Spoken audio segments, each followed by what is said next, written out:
Hello po mga kaibigan, welcome po kayo sa YouTube channel ko.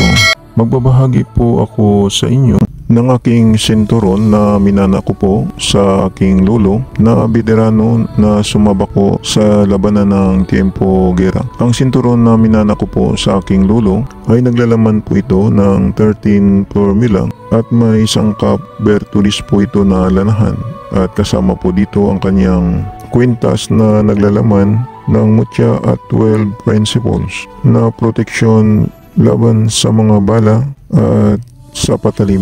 Ang sabi ng lolo ko sa akin ay kapag nasuot mo ang gamit na ito sa iyong katawan ay huwag kumain ng baboy, kalabaw, baka at kambing sa araw po ng Biyernes. At huwag din daw maliligo sa araw po ng Biyernes. Gamitin lang po daw ito sa kabutihan at proteksyon sa sarili. Lumilihis po daw ang mga bala sa katawan sa oras na sa panganib o labanan. Basta dasalin lang po ang sekretong dasal na binigay ng lolo ko. Sa mga followers ko po sa YouTube at sa Shopee na nakakuha po ng senturon na ito, ako po ay humihingi ng pasensya po sa inyo na hindi ko po ito magawaan ng video para maipapakita po na hindi po ito tinatamaan ng bala ng baril dahil malaki po ang aking respeto sa lolo ko na nagbigay ng proteksyon na ito sa akin. At malaki din ang tiwala ko sa Panginoong Hesus na basta sa panig lang po tayo ng kabutihan ay maligtas po tayo sa kahit anong bala at patalim.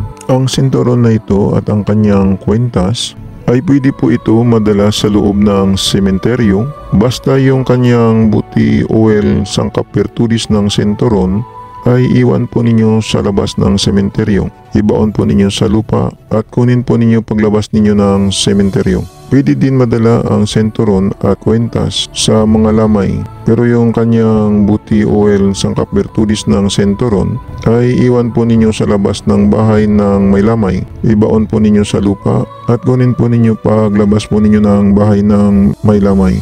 Ang senturon, kwintas at buti oil sangkap Bertulis ng senturon ay pwede po ito dalhin sa loob ng simbahan kapag magsisimba po tayo. Dahil ang Panginoong Hesus ang nagmamay-ari ng kapangyarihan po nito. Sana makakatulong po ito sa inyo ang kaunting binahagi ko na maligtas po kayo sa anumang panganib. Sa mga nakakuha po ng senturon na ito sa aking shop sa Shopee ay taos puso po akong nagpapasalamat po sa inyo at ingatan po ninyo ang sekretong dasal na nanggaling pa po sa aking lolo na US Army ng Tiempo Guerra.